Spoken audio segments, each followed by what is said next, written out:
कि अल्लाह के रसूल को जो मानता नहीं वो शख्स बेवकूफ है, कुछ जानता नहीं। अरे अल्लाह के रसूल को जो मानता नहीं वो शख्स बेवकूफ है, कुछ जानता नहीं। और तुम हाल उसका देखना महशर के रोज जब आका कहेंगे मैं इसे पहचानता नहीं। तुम हाल उसका देखना महशर जब अरे आका कहेंगे मैं इसे पहचानता नहीं। माशाअल्लाह। आइए दोस्तों, अब उस शख्सियत तक मैं पहुंचने की कोशिश कर रहा हूं जिसकी तकरीर, जिसका चर्चा, जिसका शोहरा, जिसकी गुफ्तगू आमो खास की कमान में होती है। तो लीजिए एक शानदार, जानदार, पुरबहार, बर्कबार, शोलाबार, धुआंधार, अरे बोलो ना मेरे यार, एक वलवला अंगेज, धमाका खेज, फिक्र अंगेज, हैरत अंगेज, नसीहत आमेज तकरीर करवाने जा रहा हूँ जिनसे मेरी मुराद निहायत अदब एहतराम के साथ मैं हजरत मौलाना मोहम्मद रेहान खान साहब कासमी, इमाम व खतीब मस्जिद इब्राहिम घास पट्टी से मैं गुजारिश इल्तिमास गुजार हूँ कि हजरत माइक पर आए और अपने खिताबे नायाब से हम तमाम सामाईन को मुस्तफीज फरमाए। इस शेर के साथ में हजरत के इस्तकबाल के जुनूब दोष समाअत को आगही दे दो, अरे दिल के बेकैफ लताफत को ताजगी दे दो, और खतीबे वक्त हो तो होठों से नूर बरसाओ, हमारी बज़्म को हिदायत की रोशनी दे दो। आप लोग इसी तरह से दिलजमी के साथ बैठे रहेंगे। हमारे बीच हिंदुस्तान के एक मशहूर शायर इस्लाम, नौजवानों के दिल की धड़कन, एक चहीते शायर जनाब सज्जाद आजम साहब लखीमपुर यूपी, जो यूपी की सरजमी से आए हुए हैं दोस्तों, वो अभी हैं हमारे बीच। इंशाल्लाह मैं हाई पावर का इंजेक्शन अभी रोक के रखा हूँ। इंशाल्लाह जब आप लोग सोने लगेंगे तब मैं हाई पावर का इंजेक्शन लगाऊंगा जी। इंशाल्लाह ये बाद में काम आएंगे। इसलिए हजरत मौलाना रेहान साहब के बाद जनाब बिला किसी तमहीद व ताखीर के जनाब सज्जाद साहब तक इंशाल्लाह मैं पहुंच जाऊंगा। इसलिए आप लोग दिलजमी के साथ बैठे रहेंगे। इस वक्त माइक पर हजरत मौलाना रेहान साहब।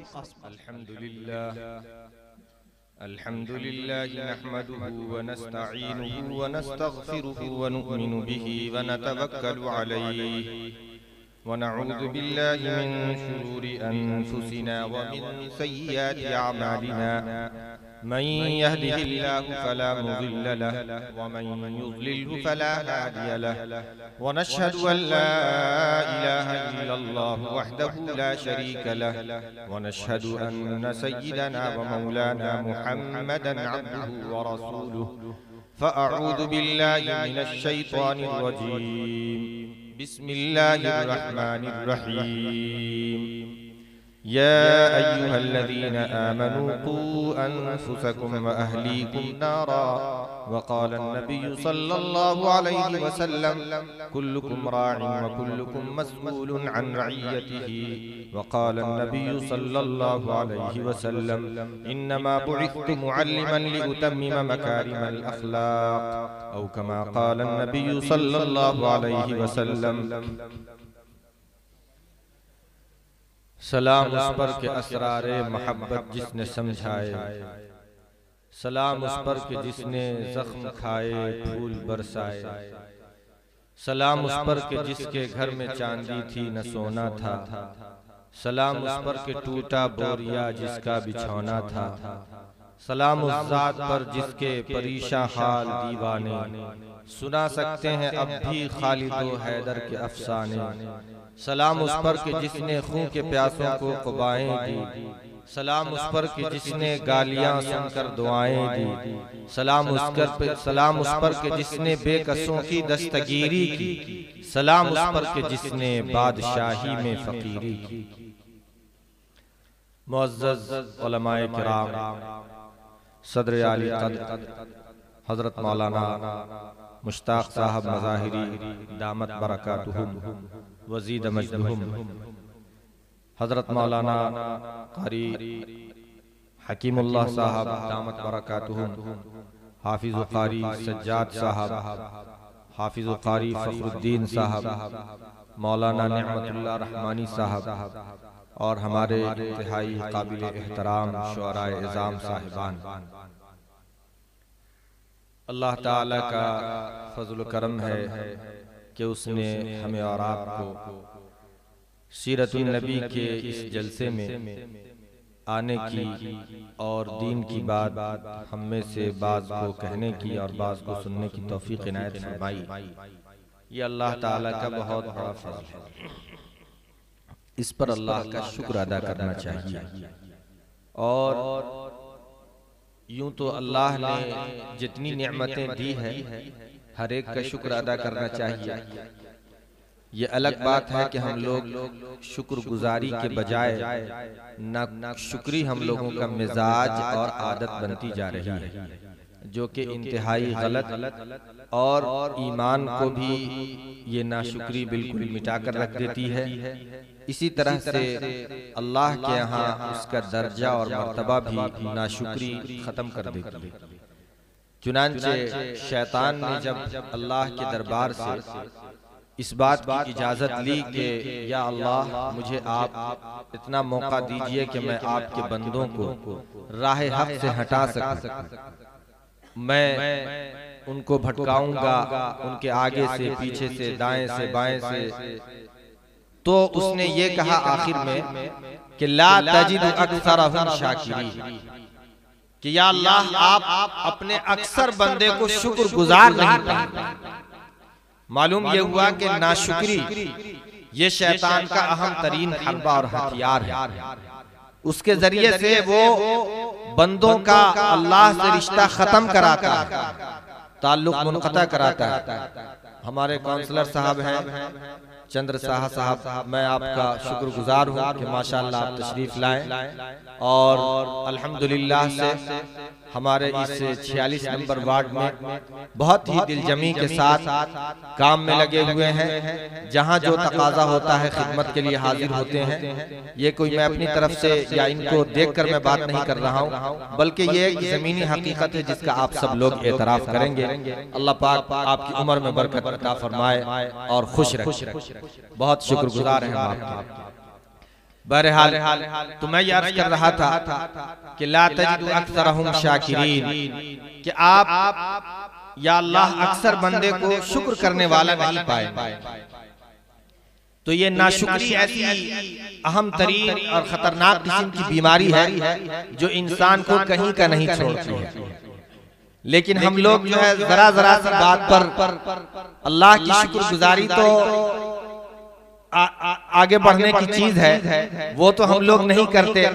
चलिए वो नहीं करते तो कम से कम नाशुक्री तो नहीं करना चाहिए। लेकिन आज हर दूसरे मुसलमान को देखिए कि अल्लाह का वो गिला शिकवा जबान पर लिए हुआ है। किसी को बीमारी है, वो कह रहा है कि इमाम साहब क्या हम गुनाह किए हैं। देखिए ना, माँ का इलाज पे इलाज करा रहे हैं, रोजा पे रोजा रख रहे हैं, मन्नत पे मन्नत मांग रहे हैं, कोई फायदा ही नहीं है। पता नहीं कि कौन सा गुनाह हुआ। कोई आदमी किसी का कारोबार नहीं चल रहा है, वो आके कहता है इमाम साहब किसी ने बंदिश कर दिया है। अरे बंदिश के चक्कर में आप लोग क्यों पड़ते हैं? अल्लाह पाक जब चाहेंगे आपका कारोबार चलेगा, अल्लाह पाक नहीं चाहेंगे कारोबार नहीं चलेगा। बंदिश का मतलब यह हुआ कि अल्लाह पाक देना चाहते हैं और बंदे ने ऐसा ताला मारा है, ऐसा लॉक मारा है कि अल्लाह की वो चीज आप तक पहुंच ही नहीं रही है। तो वो अल्लाह कैसा अल्लाह है जो बंदिश को भी खत्म नहीं कर सके, अल-आयाद बिल्लाह। तो इन बेकार की बातों में, फालतू की बातों में, जिसमें ईमान भी खत्म होता है आदमी का, तिजारत पैसे का भी नुकसान होता है, ज़हनी टेंशन भी होता है, इन चीजों में आदमी को नहीं पढ़ना चाहिए। सीधे मुसलमान रहिए, अल्लाह पर ईमान रखिए, यकीन रखिए। अल्लाह पाक चाहेंगे तो कारोबार चलेगा, अल्लाह पाक चाहेंगे तो कारोबार ठप होगा, अल्लाह पाक चाहेंगे तो कसाद बाजारी आएगी, तिजारत के अंदर मंदी आएगी। इसलिए ये सारे इख्तियारात अल्लाह पाक में, अल्लाह पाक के पास है। अल्लाह ने अपने इख्तियारात किसी को नहीं दिया है, न किसी वली को दिया है, न किसी नबी को दिया है। सारे इख्तियारात अल्लाह ने अपने पास रखे हैं। हदीस पाक में सही तरीन रिवायत है, ला मानिया अल्लाहुम्मा ला यनफउ ज़ल जद्द मिनकल जद्द, कि अल्लाह पाक जब किसी को फायदा पहुंचाना चाहते हैं तब फायदा पहुंचता है। हमारी कोशिशों से, आपकी कोशिशों से फायदा नहीं पहुंचता है। हजरत अब्दुल्लाह इब्न अब्बास फरमाते हैं रज़ी अल्लाह ताला कि मैं रसूल पाक सल्लल्लाहु अलैहि वसल्लम के साथ सवारी पर सवार था और जा रहा था। आप सल्लल्लाहु अलैहि वसल्लम ने मुझे मुखातब होकर कहा कि इब्न अब्बास, ऐ इब्न अब्बास, तुम ये बात पल्ले बांध लो और अपने ज़हन दिमाग में बिठा लो कि अगर सारी दुनिया जमा हो जाए कि वो तुम्हें नुकसान पहुंचाना चाहे और अल्लाह पाक की मर्जी ना हो तो तुम्हें नुकसान नहीं पहुंच सकता, और सारी दुनिया इकट्ठा हो जाए कि तुम्हें वो फायदा पहुंचाए लेकिन अल्लाह की मर्जी ना हो तो सारी दुनिया मिलकर भी तुम्हें फायदा नहीं पहुंचा सकती। एक ईमान वाले का ये ईमान होना चाहिए। जरा सी बात हुई, किसी आमिल के चक्कर में पड़ गए, किसी झाड़ फूक वाले के चक्कर में पड़ गए, इन सब चक्करों में मत पड़िए। मैं सीधे सीधे खोलकर बात बयान कर रहा हूँ। हो सकता है कि किसी आदमी को जो कुरान और हदीस के अंदर आया है कि बीमार है, उसके लिए कुछ दुआएं हैं, अगर वो दुआएं आपको मालूम है आप खुद पढ़कर दम कर दीजिए, इंशाअल्लाह फायदा होगा। चलिए किसी इमाम साहब से करा लीजिए। लेकिन ये कि इमाम साहब कुछ देखिए तो कुछ है। अब इमाम साहब जो बहुत से अच्छे लोग हैं माशाअल्लाह, हमारे पास भी आते हैं, आप कहते हैं भाई इन सब चीजों में मत पड़िए। अच्छा किसी ने किया है तो किया है तो ठीक है, लेकिन कौन किया है ये भी बता दीजिए। ये सब चल रहा है मार्केट के अंदर, ये सब खुराफात है, याद रखिए। मैं उसको बहुत से लोगों को दीन की बात सीधे तौर पर बता देते तो उनकी खोपड़ी में उतरती नहीं है, वो फिर वहां से चले जाते हैं कि इनको तो कुछ मालूम ही नहीं है, इस मामले में वो एक्सपर्ट नहीं है, माहिर नहीं है, इस फील्ड के आदमी नहीं है, ये कोई फील्ड ही नहीं है। याद रखिए ये जो आजकल चल रहा है 2 नंबरी काम, झाड़ फूक का, पेपर में प्रचार आ रहा है कि ऑनलाइन झाड़ फूक कराइए, काला भूत भगवाइए, पुराना भूत भगवाइए, ये सब क्या है? खुराफात है, ईमान को लूटने का एक जरिया है, यकीन को खत्म करने का शैतान का हथकंडा और हथियार है। आपका ईमान कहाँ चला गया? क्या आपका अल्लाह से ताल्लुक नहीं है? अल्लाह से आपका रिश्ता नहीं है? क्या अल्लाह पाक आपकी बात नहीं सुनता है? आप बेशक उसके जो तरीके हैं शरई तरीके हो या फिर दुनिया के एतबार से इलाज के तरीके हो, उन तरीकों को आप अपनाइए, इलाज कराइए, लेकिन इन झाड़ फूक के चक्कर में ज्यादा मत पड़िए। किसी सही मुस्तनद आलिम इमाम साहब अल्लाह वाले हो, उनसे जाकर मुलाकात करके अपनी परेशानी बताकर वो कुछ दें, जायज हद तक कुछ किया जा सकता है, लेकिन उनके अपने इख्तियारात में भी कुछ नहीं है, इसलिए ज्यादा इन चीजों में नहीं पड़ना चाहिए। तो मैं याद कर रहा था कि आजकल नाशुक्री हम लोगों का मिजाज बन गया है, कारोबार खराब है तो जरा सा ये हो गया तो सारा कर रहे हैं, लेकिन पता नहीं बगल के दुकानदार की तो बहुत ही चलती है और ग्राहकों की और कस्टमरों की भीड़ है, हमारे यहाँ कोई पर ही नहीं मारता है। एक साहब कहने लगे कि इस कदर रश है मार्केट में इमाम साहब कि देखकर आंखों में आंसू आ गया, हमारे यहाँ कोई नहीं आ रहा है। मैंने उनको तसल्ली दी कि कोई बात नहीं है, अल्लाह की मर्जी है। अल्लाह पाक देखिए, जब आप दुकान खोले थे तो आपका तो किसी से एग्रीमेंट नहीं था ना कि भाई हम खोल रहे हैं तो आप हमारे यहाँ से आके सामान लीजिएगा ही लीजिएगा। इसीलिए तो तिजारत को उम्दा तरीन कस्बे माश क्यों कहा गया है शरीयत के अंदर, कि जो सोर्स ऑफ इनकम है, जराए के जो जराए हैं यानी आमदनी के जो जराए हैं, उनमें सबसे बेहतरीन आमदनी का जरिया तिजारत को करार दिया गया। सबसे पाकीज़ा रोजी भी तिजारत को कहा गया है कि तिजारत के जरिए जो माल हासिल होगा उसके अंदर पाकीज़गी है, हलाल है, तय्यब है, अच्छाई है, बहुत सारी खूबियां उसकी वजह उलमा ने ये लिखी है। आमदनी तो आदमी मुलाजमत के जरिए भी हासिल कर सकता है, कहीं पर एम्प्लॉयर तो भी उसका जरिया माश लग जाएगा, कहीं वो कोई काम करने लगे उसको 2 पैसा आने लगेगा। लेकिन अगर आदमी कारोबार कर रहा है, तिजारत कर रहा है, तो असबाब इख्तियार करने के बाद रोजी रोटी का बागडोर सीधे वो अल्लाह के हाथ में दे देता है कि या अल्लाह मैं ये दुकान खोलकर बैठ गया हूँ, मेरा तो किसी से मुआहदा है नहीं, आप जिसको भेजिएगा वो आएगा। अब वो आदमी बैठ गया, अल्लाह पाक उसके पास भेज रहे हैं। तो गोया कि ये तिजारत के जरिए इंसान बराह रास्त अल्लाह से रिज़्क हासिल करता है, इसलिए इसको पाकीज़ा रोज़ी भी करार दिया गया।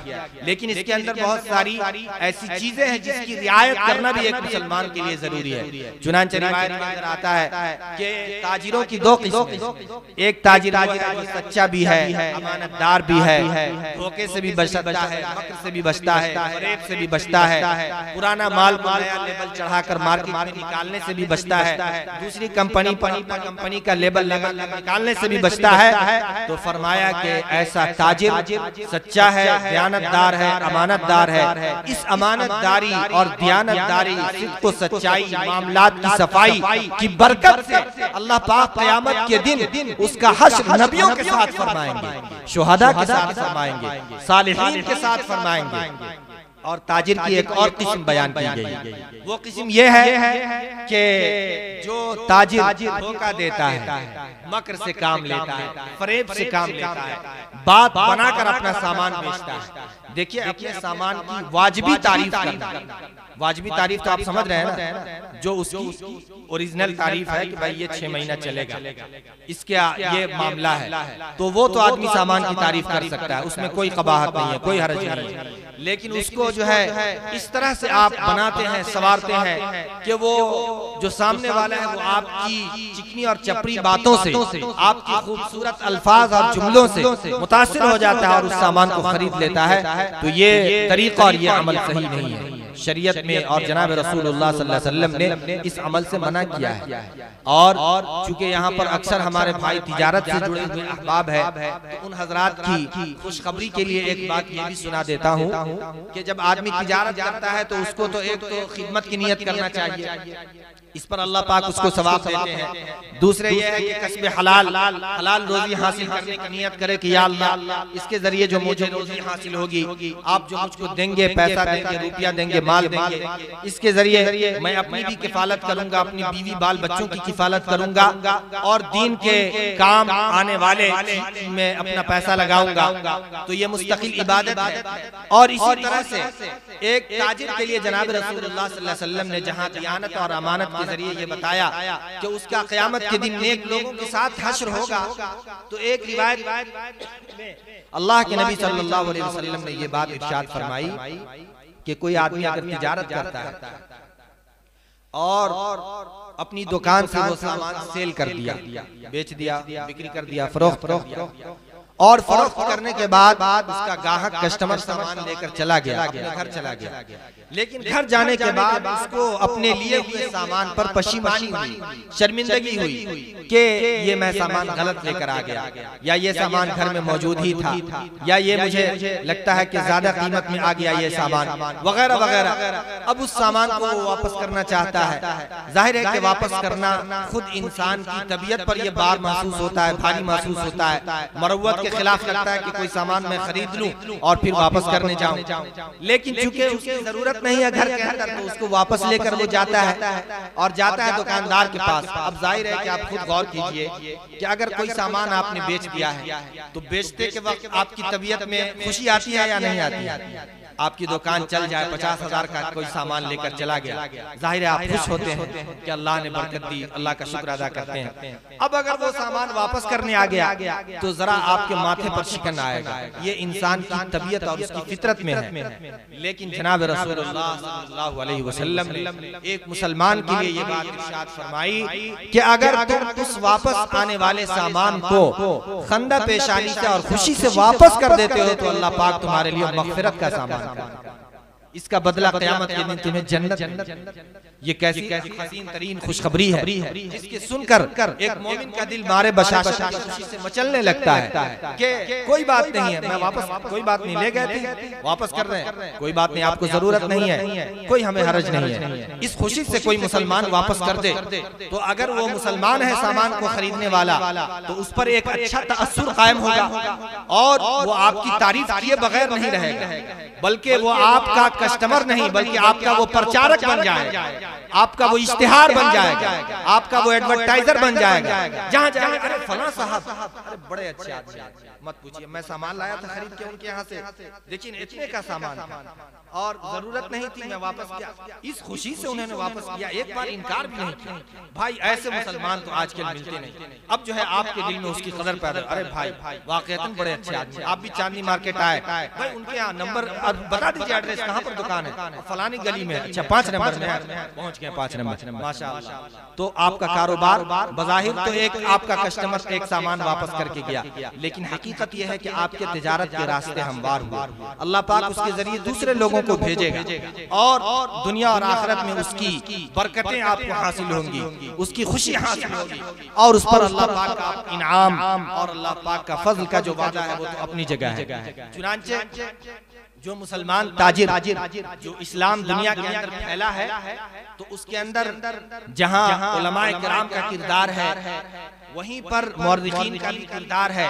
वहीं पर मुअर्रिखीन ने ये बात लिखी है कि इस्लाम फैलाने में और उसकी इशाअत में हमारे ताजिर बिरादरी का, बिजनेसमैन हजरात का, जो वाकई सच्चे और पक्के मुसलमान थे, जिन्होंने इस तिजारत को इस्लाम के फैलाने का, उसकी इशाअत का जरिया बनाया। दुनिया के बहुत से ऐसे ममालिक हैं जहां पर इस्लाम सिर्फ इस तिजारत की बरकत।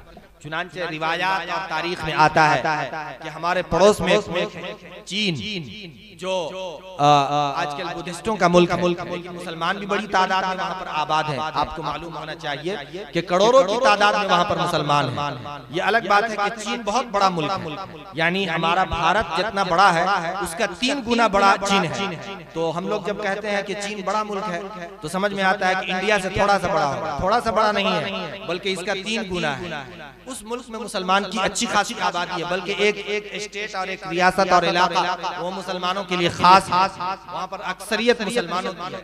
तो चीन के अंदर जो इस्लाम आया है वो दावत और तबलीग के बजाय वो तिजारत के जरिए इस्लाम आया है।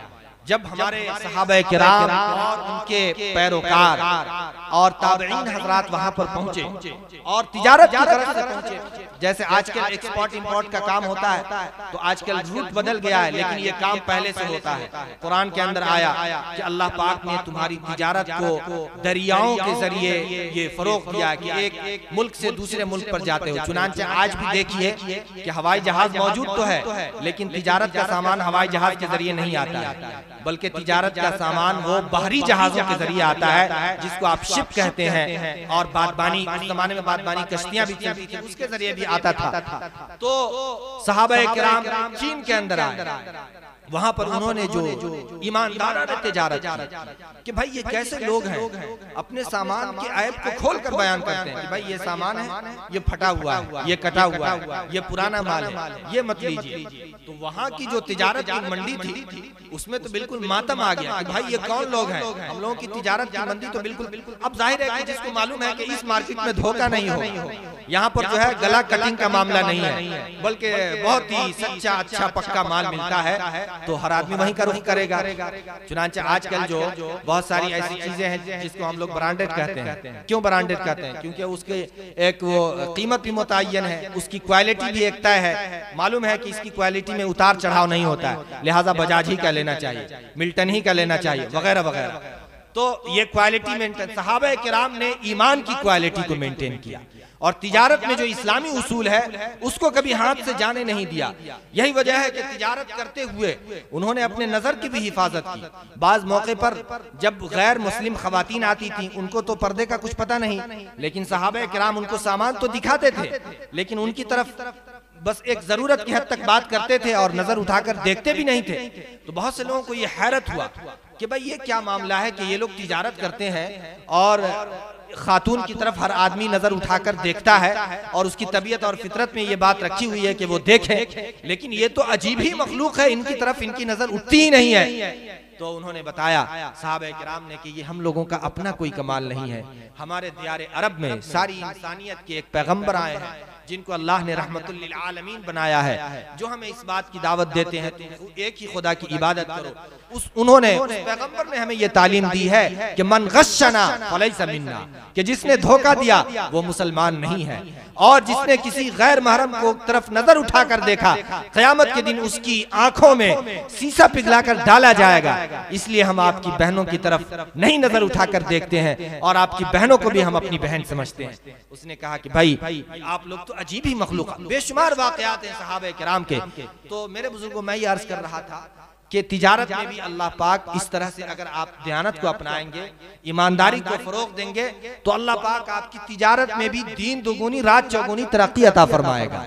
और हलाल तरीके को अपनाएंगे, कोई नाजायज तरीका है जिससे आप कमा सकते हो, बज़ाहिर आपको समझ में आ रहा हो कि यहाँ पर तो हमको 2 रुपए बच रहा है, लेकिन वो तरीका नाजायज और हराम है, उस तरीके को आप से रुक जाएंगे तो हदीस पाक में जनाब रसूलुल्लाह सल्लल्लाहु अलैहि वसल्लम ने फरमाया वयरज़ुक़हु मिन हैसु ला यहतसिब, कि अल्लाह पाक वहां से रिज़्क़ आपको अता फरमाएगा जहां से रिज़्क़ आने की आपको उम्मीद नहीं है, भरोसा नहीं है, मालूम नहीं है। दुकान बंद कर रहे हैं, शटर गिरा रहे हैं, पूरा दिन मंदा मंदी था, अब शटर गिराने से पहले एक आदमी आया और उसने आपसे 1 लाख का माल ले लिया। अब जो है आपकी तबीयत में फरहत और इंबसार, तो ये है कि वयरज़ुक़हु मिन हैसु ला यहतसिब। आपने सुबह में नाजायज तरीके को अपनाने से अपने आप को रोका था, शाम में अल्लाह पाक ने उस तरह से आपको रोजी दिया और इतना दिया जिसका आप गुमान नहीं कर सकते हैं। इसलिए मेरे बुजुर्गों, इस्लाम को अपनाने में, दीन को अपनाने में, शरीयत को अपनाने में दुनिया के अंदर भी नुकसान नहीं है और आखिरत के अंदर भी नुकसान नहीं है। ये जो कहा जाता है कि भाई दुनिया में अगर रहना है तो आपको जो है कंप्रोमाइज करना पड़ेगा, कंप्रोमाइज वाले मुसलमान मत बनिए, बिल्कुल खरे बनिए, सच्चे बनिए, ईमानदार बनिए। कंप्रोमाइज में जाएंगे तो फिर आपको ईमान से भी कंप्रोमाइज करना पड़ेगा। ये कंप्रोमाइज का ऐसा प्रोसेस है ना कि जहां इसमें घुसे आप एक के बाद दूसरा, यहां तक कि आप जब कंप्रोमाइज प्रोसेस में जाएंगे तो आपको फिर जो है, अब मसलन मुसलमानों के यहाँ बहुत सारी ऐसी चीजें हैं जो वो नहीं कर सकता है एक मुसलमान होने के एतबार से। मसलन एक मुसलमान है, वो किसी मुसलमान से मिलता है, सलाम करता है, किसी गैर मुस्लिम से उसकी मुलाकात हो तो वो गुड मॉर्निंग कहता है। गुड मॉर्निंग करने में कोई हर्ज नहीं है, लेकिन बाज़ ऐसे कलिमात हैं कि जो एक मुसलमान नहीं अदा कर सकता है। मसलन नमस्कार करना, ये मुसलमान का काम नहीं है, बल्कि चूंकि इसका जो माना है वो ऐसा माना है कि जो ईमान के खिलाफ है, लिहाजा इसके बजाय हमारे गैर मुस्लिम भाई, उनसे नफरत हम नहीं कर रहे हैं, लेकिन भाई हमारी जो तालीमात है, जो हमारे इम्तियाज हैं, जो हमारी पहचान है, जो हमारा सिंबल है, जो हमारी शनाख्त है, जो हमारा ट्रेडमार्क है, उसको तो हम लोग बचा के रखेंगे कि उसको भी फना होने देंगे। अब जाहिर है कि आप गुड मॉर्निंग कह सकते हैं, गुड इवनिंग कह सकते हैं, आफ्टरनून कह सकते हैं, आदाब कह सकते हैं, तस्लीम कह सकते हैं, लेकिन वो खास कलमा है जो नहीं कह सकते हैं क्योंकि उसका माना ठीक नहीं है। अब एक मुसलमान कंप्रोमाइज में अगर वो कहे तो हम ये नहीं कहते हैं कि भाई वो मुसलमान नहीं रहा, लेकिन बहरहाल ये गुनाह का काम है। आप अगर कोई गैर मुस्लिम आपसे बात करे तो उसको कहिए कि देखिए आप मेरे भाई हैं, बिरादरान वतन हैं, आपके दिल में हमारे लिए नफरत नहीं है। जाहिर है कि आप एक मजहब को फॉलो करते हैं, मैं इस बात पर मजबूर नहीं करता हूं कि आप मेरे मजहब को फॉलो करें, आप भी मुझे इस बात पर मजबूर ना करें कि मैं आपके मजहब के कलिमात अपनी, मैं आपको मजबूर करता हूं कि आप मुझको सलाम करते।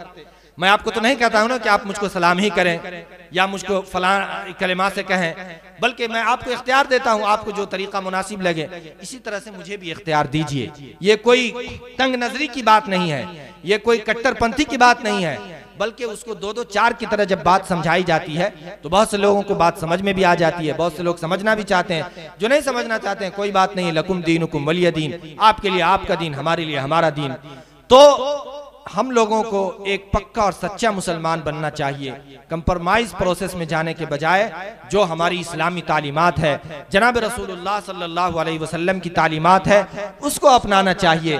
खैर मेरे बुजुर्गों, मैंने बात यहाँ से शुरू की थी और जिस आयत को मैंने पढ़ा था शायद उस आयत पर बात नहीं हो सके क्योंकि बात इस तरह से लंबी हो गई, लेकिन उसी बात को जो मैंने शुरू किया था मुकम्मल करके अपनी बात खत्म कर देता हूँ कि हमें और आपको शुक्रगुजार होना चाहिए।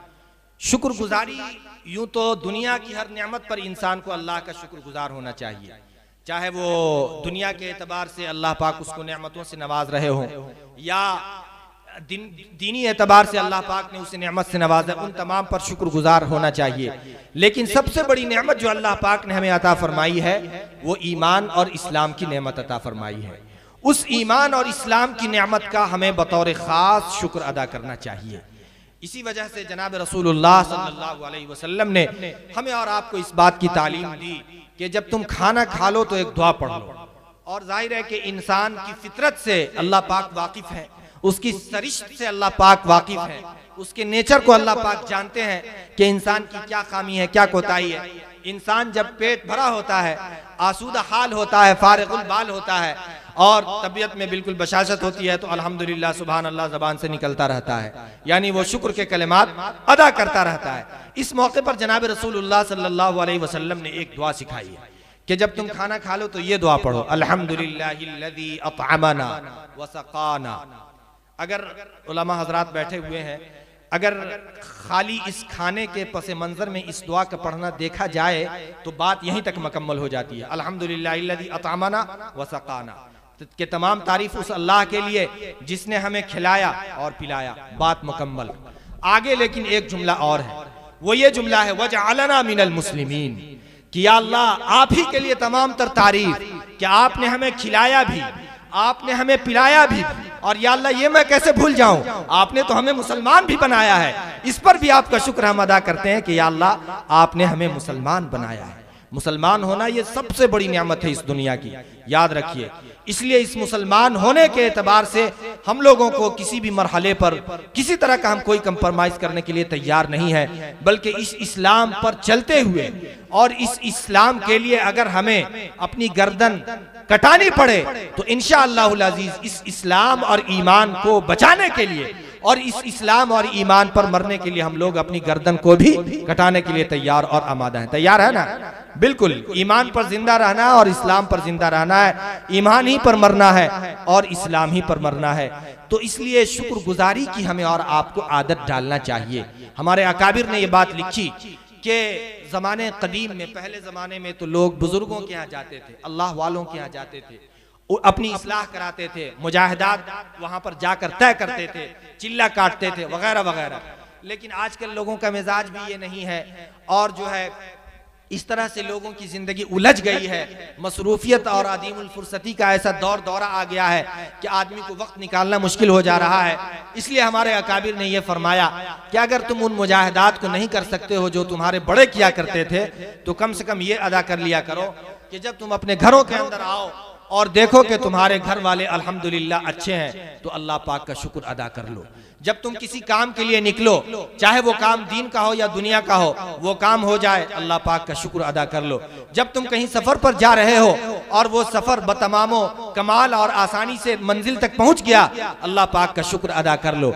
इसी तरह से जहां खुशी पर अल्लाह पाक का शुक्र अदा करते हैं हम और आप, करना चाहिए और एक मुसलमान का ये तर्ज अमल होना चाहिए। इसी तरह से गम के वक्त में, मुसीबत के वक्त में, हालात के वक्त में, परेशानी के वक्त में सब्र का दामन जो हम लोगों से छूट जाता है, ये बहुत ही खतरनाक बात है। मसलन आपके घर में और हमारे घर में किसी का इंतकाल हो जाता है, तो क्या उस वक्त हम लोग शुक्रगुजारी का मुजाहरा करते हैं? अगर हमारी बहनें सुने और नहीं सुन रहे हैं तो आप उन तक ये पैगाम पहुंचाइए कि तुम अल्लाह की बंदी हो, अल्लाह पाक ने बहुत सारी तुम्हें नेमतों से नवाजा है। खुदा न करे किसी के घर में भी कोई हादसा हो सकता है, किसी को मालूम नहीं कि मैं आज हूं, कल रहूंगा या नहीं रहूंगा, मेरे बच्चे कल रहेंगे या नहीं रहेंगे। लेकिन खतरनाक से खतरनाक मुसीबतों से आदमी गुजर जाए, लेकिन अल्लाह पाक की शिकायत अपनी जबान पर ना लाए। मसलन हमारे घर में हमारे घर वाले, हमारी बहनें, हमारी माएँ, हमारी मस्तूरात क्या कहती हैं, किसी का इंतकाल हो गया कि अल्लाह पाक को कोई और नहीं मिला, इसी को बुला लिया, और तरह तरह का मातम करते हैं। देखिए, रोना यानी इंसान की तबीयत ऐसी है कि वो रोता है किसी गम की वजह से, तो गम की वजह से अगर आंखों से आंसू निकल रहा है तो ये कोई बुरी बात नहीं है। अल्लाह के नबी सल्लल्लाहु अलैहि वसल्लम से एक सहाबी ने पूछा एक मौके पर, या रसूल अल्लाह आप भी रोते हैं? फरमाया कि मैं रहमत हूँ और ये आंसू रहमत है, इसलिए इस आंसू पर कोई पाबंदी नहीं है। अगर आवाज भी निकल जाए मगलूबुल हाल होकर, उसकी में भी कोई बुराई नहीं है।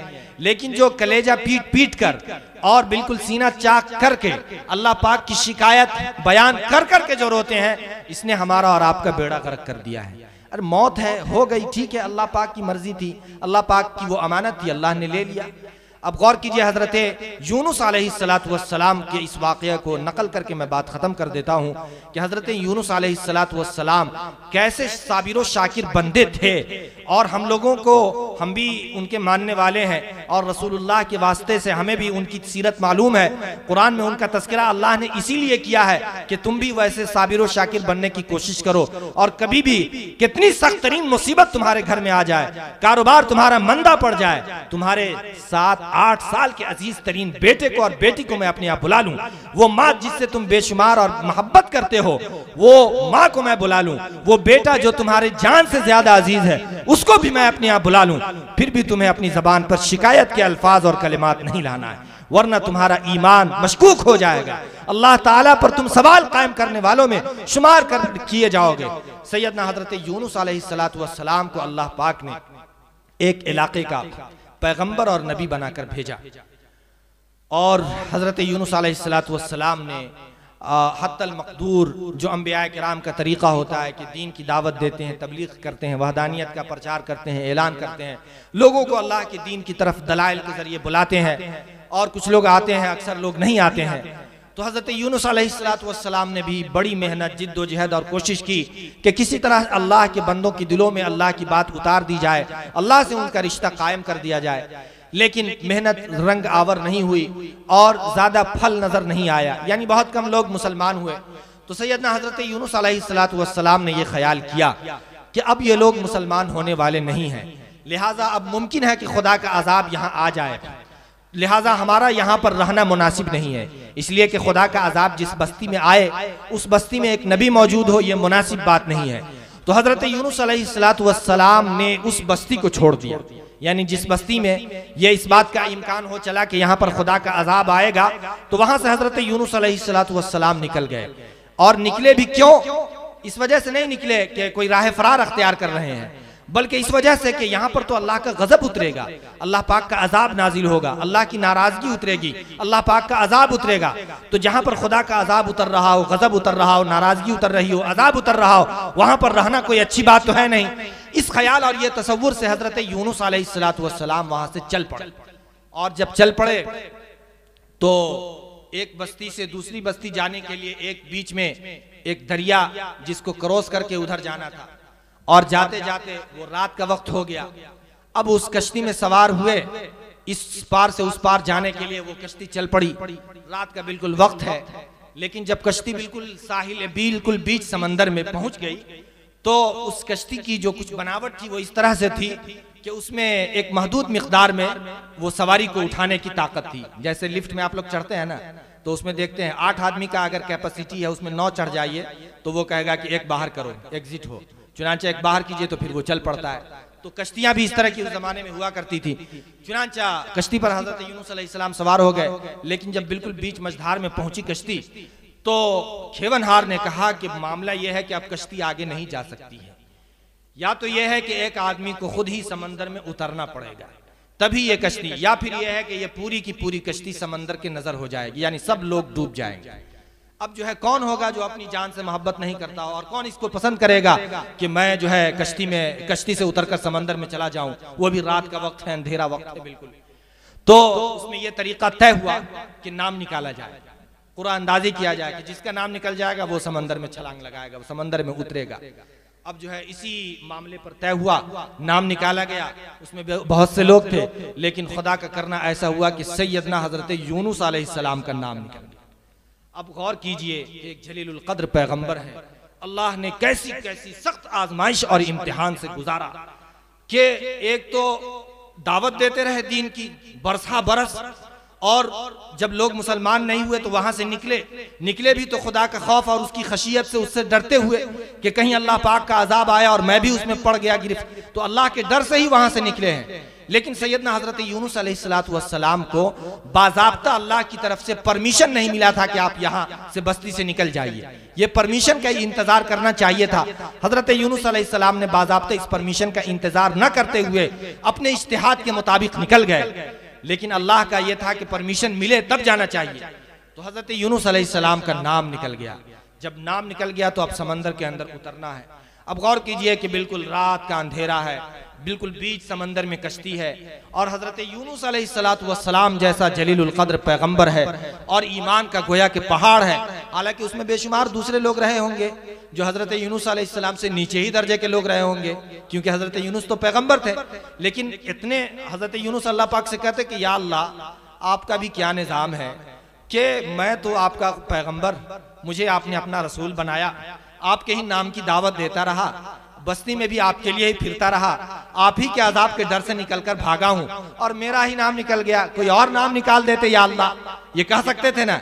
लेकिन गौर कीजिए सैयदना हजरत यूनुस अलैहिस्सलातु वस्सलाम की क्या कहते हैं अजीमत पर और आपकी शुक्रगुजारी पर कि सैयदना हजरत यूनुस अलैहिस्सलातु वस्सलाम उच्च समंदर के अंदर उतर जाते हैं और बिल्कुल रात का अंधेरा, समंदर की तारीकी और उसके अंदर की तारीकी, यहां तक के वो उतर रहे हैं और नीचे एक बहुत बड़ी सी मछली ऐसे मुंह खोलकर तैयार है और उसने ऐसे कर लिया।